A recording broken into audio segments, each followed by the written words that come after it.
What's up, everybody? Daemon here with Ryan McCaffrey, and we're just chatting about his bombshell scoop that he posted on IGN today. You may have heard the news by now, but Phil Spencer is retiring from Xbox effective Monday, February 23rd. Phil Spencer will no longer be leading Xbox, and that's not all. Xbox president Sarah Bond is not taking his place. She's actually resigning.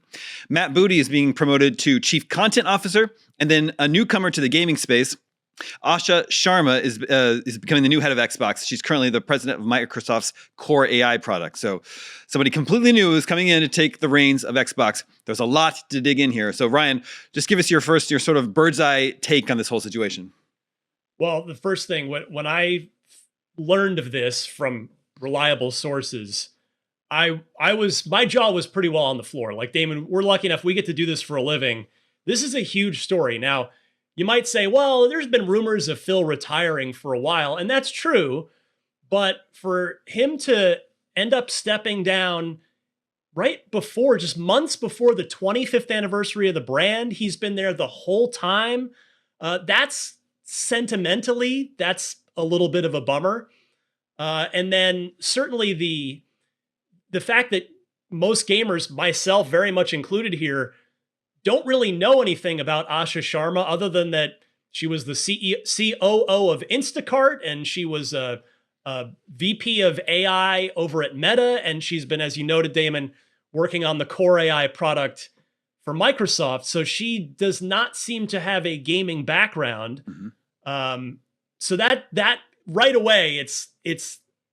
I think if you're an Xbox fan, you get a little back on your heels, a little concerned for the future.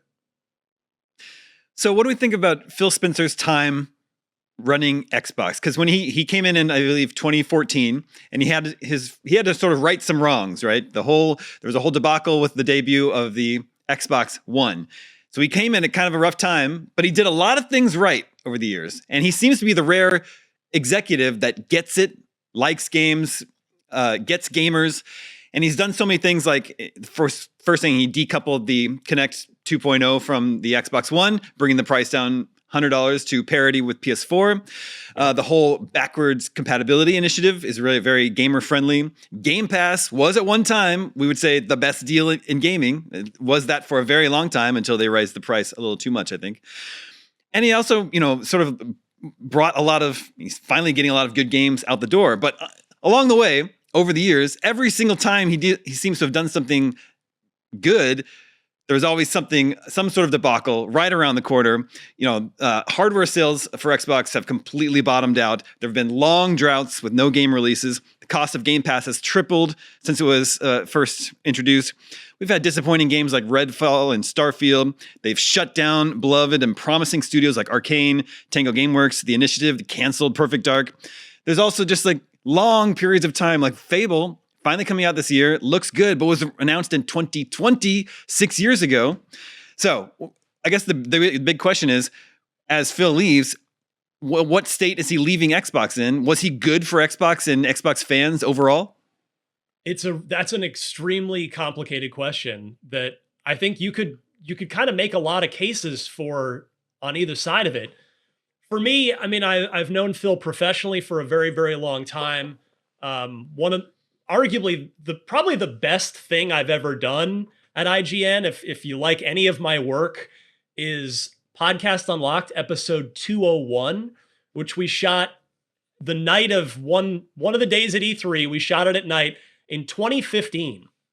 So, wow. Kind of not far into the Xbox One life cycle.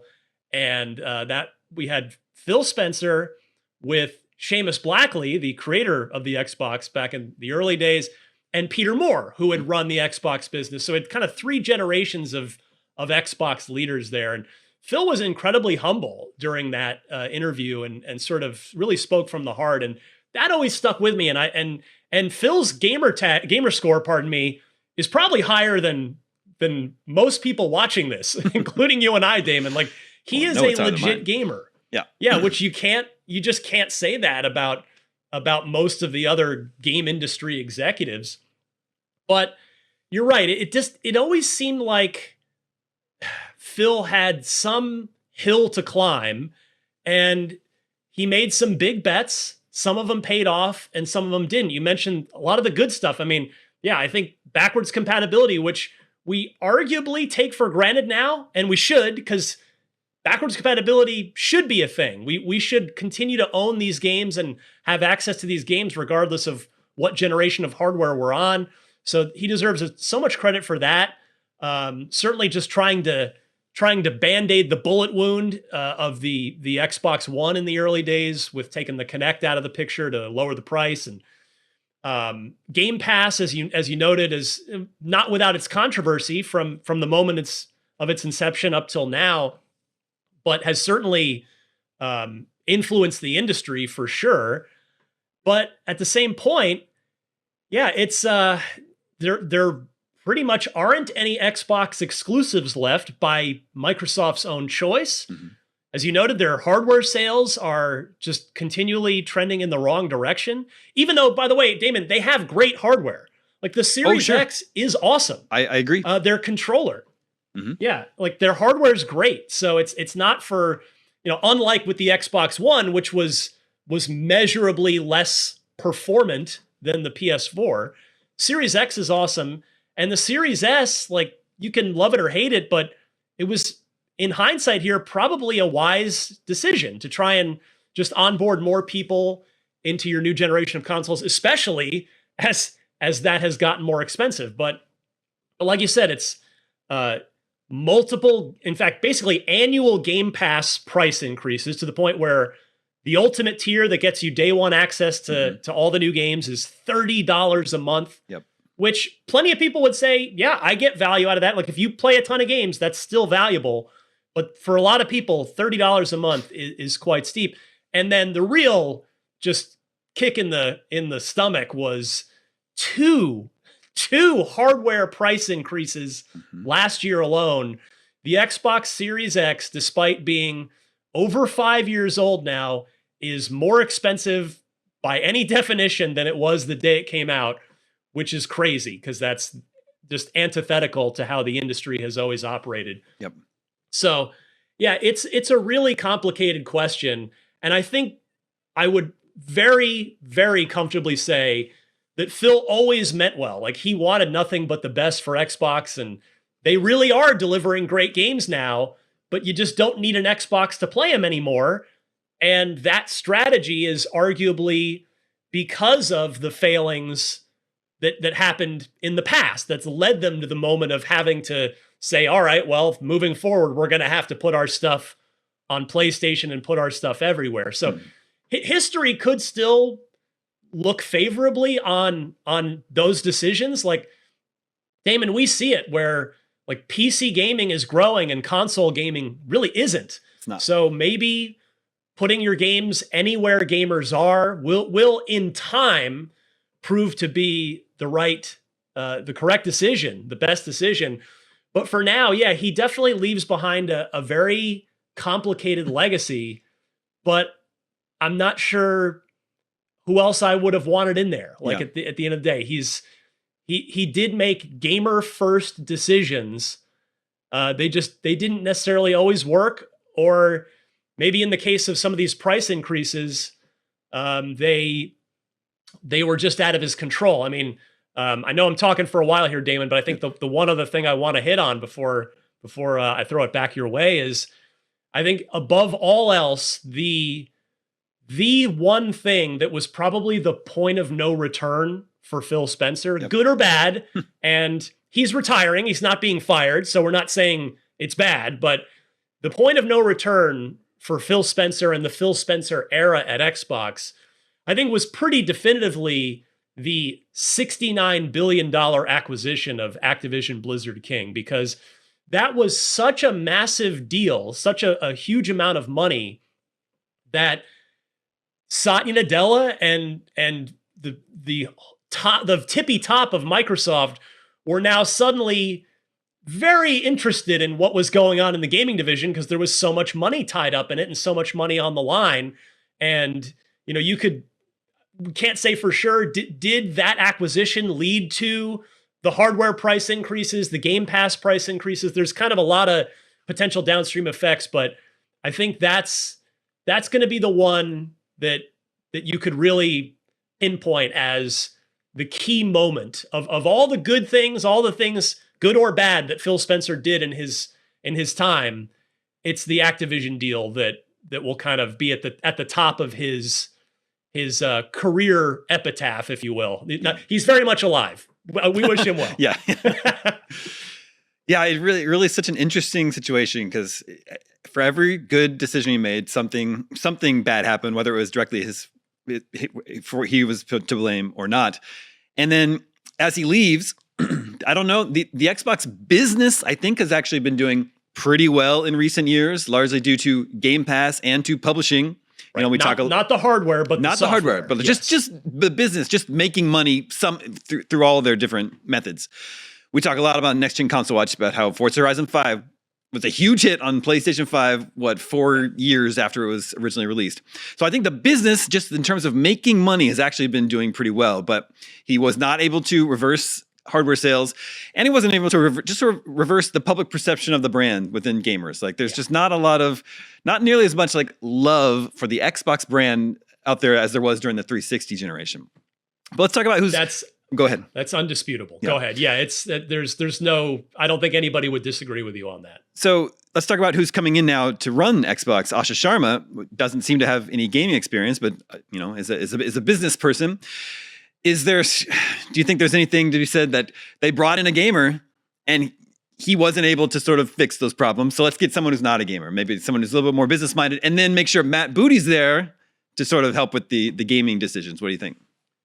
Well, I definitely think you've hit it head on with the Matt Booty piece of this, promoting him and really elevating him to be the clear number 2 to Asha. I think that's very intentional, and it's a very much it's trying to instill a vote of confidence to the gamers, to the gaming public, because Asha Sharma does not have a gaming background in business.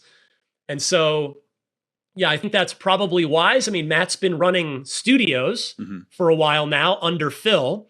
And as you noted at the top, Damon, the studios have finally been delivering. Microsoft started buying studios to fix the first-party game problem that they created themselves by mismanaging a lot of their studios and a lot of their franchises in the Xbox One era.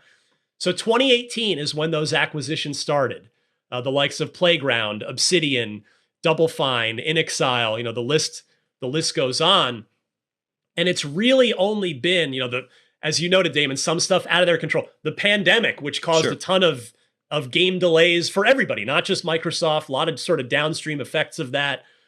And it's really just been, I would say, since the fall of 2024. So a little less than a year and a half now that Microsoft has actually shipped not just a few good games, a whole lot of games, and most of them, almost all of them, really good. Flight Simulator 2024, whether it's your cup of tea or not, awesome. Stalker 2 was a third-party exclusive. Indiana Jones and The Great Circle, that was my vote for Game of the Year for 2024. I still think it's the best game that Xbox Game Studios has shipped in quite a while. And then last year with Avowed and Grounded 2, you can make quite a list here. And in fact, there is a big list on IGN.com in my article, but it's the software is there. And so I think it's good to try and position Matt Booty as this gaming industry veteran at the right hand of Asha. And so to circle back to the answer to your question, Damon, about, well, we tried a gamer as the boss and that hasn't quite worked out the way that maybe a lot of people had hoped. So, is the non-gamer the solution? I don't think I would look at it that way, but instead I would look at it more of, we tried the longtime company man who knows the Xbox business, and let's bring in some fresh blood. I think it's more about a fresh perspective than about her gaming background or not. Now, the AI thing is concerning. Like, it's obviously concerning given her background. Is not just at Microsoft most recently, but at Meta before that with the AI stuff. I think you have the statement there, Damon, the email that was sent out, which we had in our article. There were several emails, and we have them all on IGN. There's one from Satya Nadella, there's one from Phil Spencer, there's one from Asha Sharma, and there is another one from Matt Booty. And I think you have it there. She's saying a lot of the right stuff, a lot of the what should at least sound like what we want to hear. Yeah, I wanted to bring this up for sure. So first, she says she's making 3 commitments. And first of all is that's to great games. Okay, that sounds good. Say focus on games. But then she says, this is so interesting. We will recommit to our core Xbox fans and players, those who have invested with us for the past 25 years. What does that mean to you? Recommitting to core Xbox fans?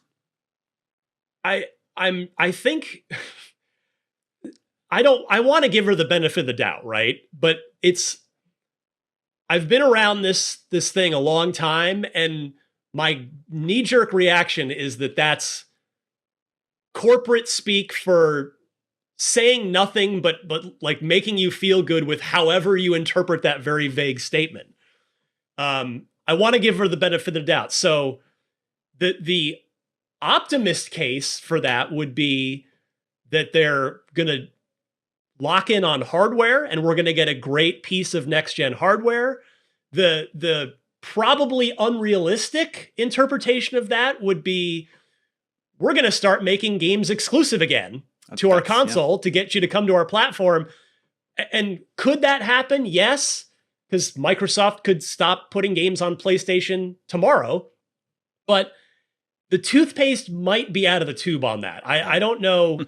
When you're running a for-profit business that has to satisfy shareholders, and as you wisely noted, Damon, you sell 5 million plus copies of a 3.5, 4-year-old game on another platform. Well, your Satya Nadellas and your shareholders are probably going to want you to keep doing that. So I don't quite know what to make of that part of her statement. I agree, it sounds great, but the proof will be in the pudding on that. There's been so many questions about the future of Xbox hardware in recent years because their hardware business is just in the gutter. But they have said they are working on new hardware that even they've been as specific as saying it's going to be a very premium high-end device. And there are rumors that it's going to be this very open PC-like console. But people still think there's a question, will Xbox abandon the hardware market? But then another part of her comment here, one of her commitments is a renewed commitment to Xbox starting with console. So there it is. Does that sort of instill confidence that they are not going to abandon the console business? It does. And what I would say to give her a lot of credit there is that's a pretty specific statement versus the one we were just talking about, which is a little bit more vague. So that she specifically mentions console, which should reassure anybody. I think it reassures me that yes, hardware plans are continuing as scheduled, and the next machine will come out, and it will probably be, as all word around the campfire is that it's going to be a sort of a hybrid gaming PC and console that allows you to connect to Steam and other storefronts. So that is reassuring, because there's a world where a new CEO, a new head of Xbox comes in and says, you know what, our hardware sales are in the toilet here.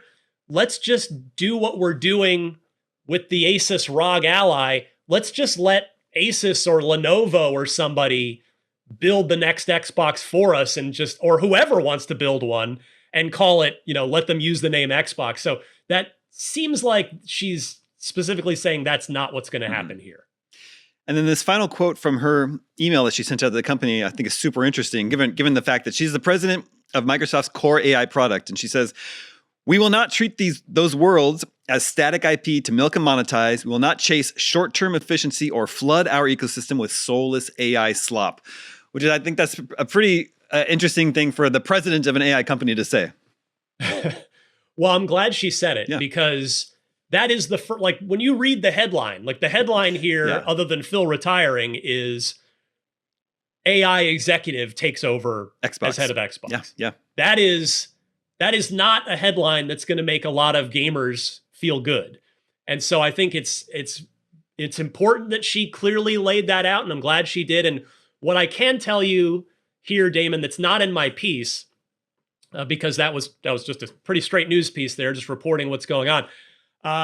My sources do say that there has been zero pressure, zero mandate for AI to be involved or be a part of the gaming division and the game creation process.